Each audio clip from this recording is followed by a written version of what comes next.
Hello everyone, welcome once again to your own YouTube channel. Today we are going to understand one of the most fundamental and efficient algorithm in computer science, that is binary search. Binary search is one of the most important algorithm for each and every person working in this IT industry, whether he is a student or a working professional. Binary search is a very must to know. In this video, we will start from the very basic and go till all the way to advanced topics, coding from scratch, analyzing performance, and exploring real world use cases of binary search. So let's begin our journey. But before starting, let us take one real world example to make it more clear for us to understand what does this binary search means. Now suppose at this point you are having a dictionary and you want to search the meaning of a word binary. Now how you can do that? Then for searching the meaning of this word, there are two methods which you can follow. Let's talk about this method one.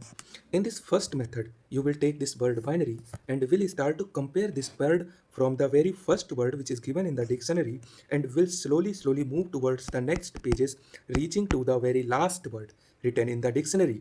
And in this process, you will somewhere get the word which is exactly equal to your desired word, and then from there you can get the meaning of this word. But there is one more method.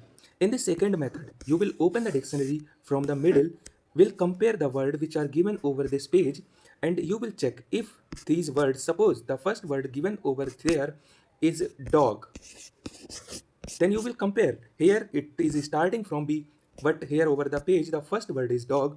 So at this point you can conclude that there is no any use of going in the right side of dictionary, because in the right side of dictionary you will always get the words which are starting from D, E, or even the higher letters of English alphabets. But our word is starting from B, so there is no use of going in the right side of dictionary. So now at this point, we will again turn the dictionary from the remaining left part. Now this time, suppose you got a word apple. Now you will conclude that this apple word is starting from A, but our word is starting from B. In the English alphabet, A comes before B, so we will ignore this left part of the dictionary. So now again you will apply the same process over the middle remaining part of the dictionary, and after repeating this process for a number of times, you will get the meaning of this word binary. So this is how this binary search works. Now, let me ask you a question. You know, in the dictionary, in each and every dictionary, there is a universal order in which each and every dictionary starts with the very first word starting from A, and the last word of each dictionary ends with the Z. So you see here, there is a very sorted order in which the words are arranged in the dictionary. Now, suppose you are having a dictionary in which there is no order. The words are all scattered. Means here L, B, C, like this. The words are scattered. There is no any order. So my question is, can you apply the second method which I have taught you here over this dictionary? So your answer will be no, we cannot apply that second method over here, because in this there is no order. So now you got the very important thing about the binary search, that is the binary search always works over sorted data. Now I hope you got a rough idea what does this binary search means and how it works. And now to make it more clear for you, let me take one more example, one more real world example. Suppose you are having 20 sticks which are arranged in the increasing order of their length, like this. Similarly, all sticks are arranged. The smallest stick is at the left end, and the largest, means the stick with the longest length, is kept in the rightmost end. You don't know the length of these sticks, and now you desire or you aim to find the stick whose length is 5 meter. Now, how you can find the stick with the same length? There is again two method. In the very first method, you go over the first stick, compare the length, means measure the length. If it is 5 meter, then okay, or you go to the next stick, again next stick, next, like this you will certainly find the stick whose length is 5 meter. Now at this point, ask yourself, is it a very efficient way to find the stick? Is it not time taking? You will simply reply, yes, it is very time taking. And do you observe one thing? This first method of comparing each stick from starting to end can also work over unsorted data. But here I have told you the sticks are arranged in the increasing order of length. So why we are using this thing which can work over unsorted data? Why we don't utilize this quality of data which makes it sorted? So for that we are having another method. Let me erase this thing. Now, in the second, more optimized method, you will take your measuring tape out and will reach to the stick which is kept in the middle. Suppose you found this stick kept in the middle, you will measure its length, compare it with 5 meter. If it is 5 meter, then congratulations, you found the stick. But if suppose its length is 7 meter, this is higher than 5 meter, then this is not our desired stick. But at the same point, you also got some information. That is, if this 7 meter stick is higher than our desired stick, so the sticks which are already having the higher length, then this stick will also be greater than this 5 meter. Then the sticks which are kept in this right are of no use because their length is already greater than 7 meter. But you are searching for a stick whose length is 5 meter. So you will ignore all the sticks which are kept in right because their length is greater than 7 meter. Now you will have these many sticks, and now again you will find the middle stick. You will suppose reach here, compare its length, means measure its length. Now you found that its length is 3 meter, means this is less than 5 meter. 5 is greater than 3. So at this point again you will notice that if this 3 meter is smaller than 5 meter, then the sticks which are having the length smaller than 3 meter will also be smaller than our desired stick. So there is no use of these sticks which are kept in left. Now you will have only these many sticks. Now again find the middle stick. So you will find this, and now you will get to know that this is the stick which you were searching for. Now at this point, I hope you got the idea how this binary search works. What our goal was not to know about only idea. We are here to understand this algorithm. So let's now see this algorithm. For that, suppose you are having a data, an array containing elements, suppose -2, 0, 4, 5, 16, 20, 29, and a target value t is given. Suppose here the target is 29, means you are searching if this target value is present here in this array or not. So how you can do this? There are two ways. In the first way, you can go to the first element of this array, compare it with 29, means the target value. This is not equal to target value. Then you will go to the second element. This is also not 29. Go to third element and start to repeat the process. And finally, you will get this target value. This is linear search, means this is the working of linear search, and we have studied all thing about this linear search in our previous video. And from that video we have studied that the time complexity of linear search is big O of n, means we have to do n comparisons if the number of elements in the array is n. So you know there are a number of comparisons we have to do in this linear search. Now let's optimize it. How we can optimize it? For that, let me erase this all thing. Now again the target value is 29 and the array is same. Now in this binary search, you will find the middle element of this array. How you can find the middle of element of this array? So for finding the middle element, means the index of middle element, we are having a formula. If we add the starting index of the array with the ending index and divide them by 2, then we will get the middle element of this array, means the index at the middle. So suppose if this array starts from 0, 1, 2, 3, 4, 5, 6. Here 7 elements are there. So the starting index is 0 and the ending index is 6. And now we will divide them by 2. We will get out the result as 3, means the middle value came out to 3. So middle value is present here. Now we will compare the element at middle, means the value at middle index, which is 5, with our target value. We can see that this 5 is smaller than the 29. So we will ignore this 5 And at the same point, if this 5 is smaller than target, means all the values which are smaller than this 5 will also be smaller than the target value. So we will ignore this whole part of this array starting from 0th index till this middle index. So we will ignore this part, and now we will proceed with this remaining part of the array.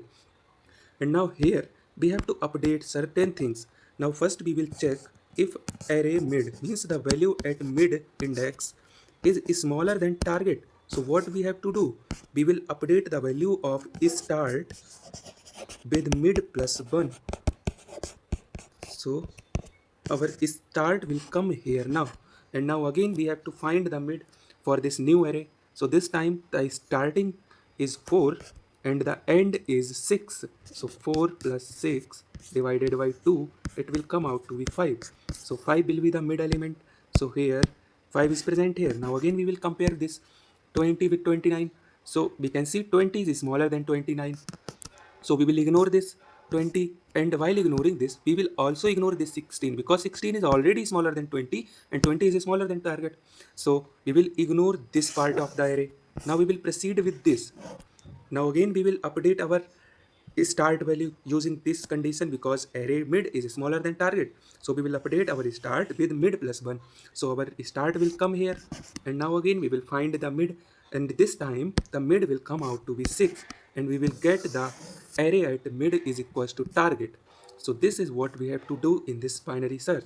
And there is one more condition existing. Suppose if array mid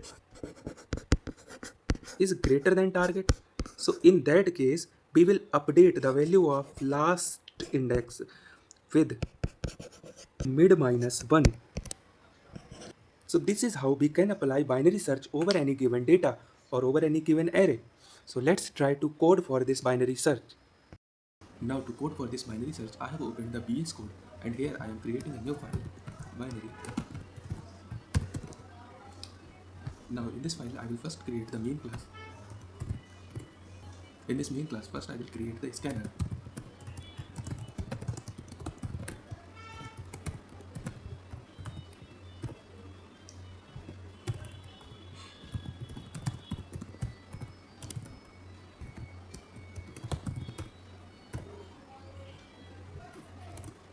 Now here I will ask the user to enter the size of the array. So for that I am printing enter the size of array. Now after reading this message, user will give an integer value. We have to store it into an variable. I am creating here integer variable n.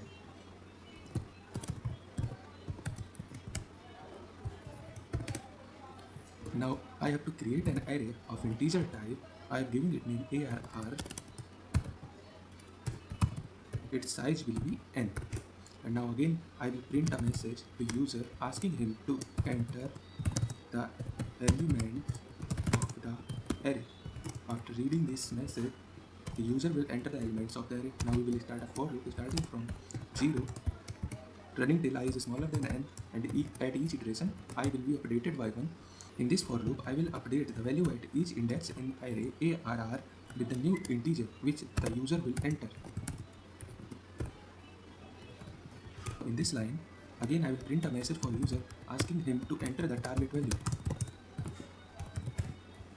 Now in this line I am creating a new variable into target. Its type is integer and will store the value which user will give into this target. Now I have got all the data from the user. Now here I will create an integer type variable left, assign it over the first index of the array, create another variable right, assign it over the last index of the array, and now create a while loop which will run till left is smaller than right. Now inside this while loop I will create a mid variable of integer type and will find the value of mid using the formula left plus right divided by 2. Now I have found the mid, and now I will check if array mid means the value at mid is equals to target. Means if array mid is equals to target, then we have to print a message element found at plus mid. Now the moment we get our target value, we will break this while loop, and now in the else if condition we will check if array mid is smaller than target, means if array mid value is smaller than target, then we will update the value of left with mid plus 1, and in else condition we will update the value of right with mid minus 1. And now this code works over if the element is present in the array, but here comes a problem. Suppose if the element is not present in the array, for that we have to do something. For that I am creating a boolean variable over here, boolean found, and assigning it value false. Means in starting we don't have found the target in the array, so here the found variable is false. Now we will update the value of this found boolean variable the moment we get the value in this array. So here I am writing found equals to true, because here we have got the variable, means we have got the target value in the array. So here I am updating the value of found. Here found became true, and in last I will check if found is equals to false, then we will simply print a message target value is not present in the array.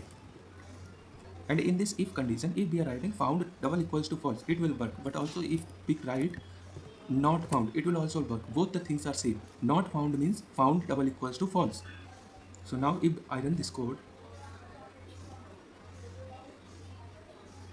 it is asking me to enter the size of array. Suppose if I am giving 5, so now it is asking to enter the elements of array. Suppose if I am giving 2, 3, 7, 8, 9.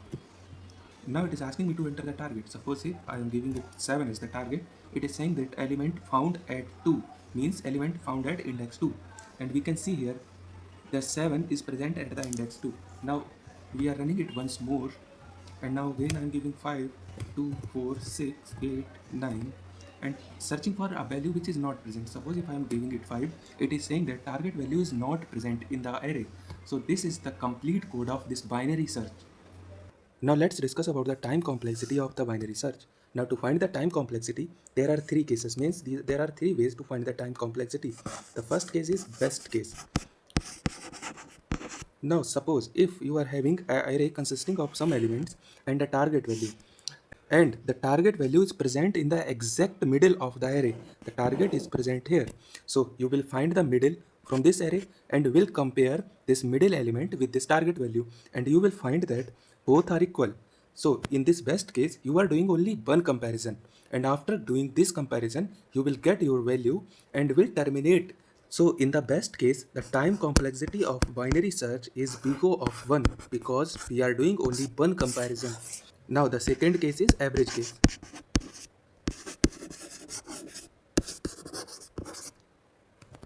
In average case, the element can be present over anywhere. Suppose this time the target value is 11. So this time it will need for us to do log base 2n comparison to find this element in the array. So this time the time complexity is big O of log base 2n, or simply log n. And the average case and the worst case both are equal, means the time complexity in worst case will also be big O of log of n, or log base 2n. So this is all about the time complexity of this binary search. There are a number of problems which are very common from this binary search. We have discussed some of these problems in our previous video. I will give the link of those videos in the description box, and the remaining problems we will discuss next in our upcoming videos. Till then, subscribe to this YouTube channel, like this video, and share the link with your fellow coders.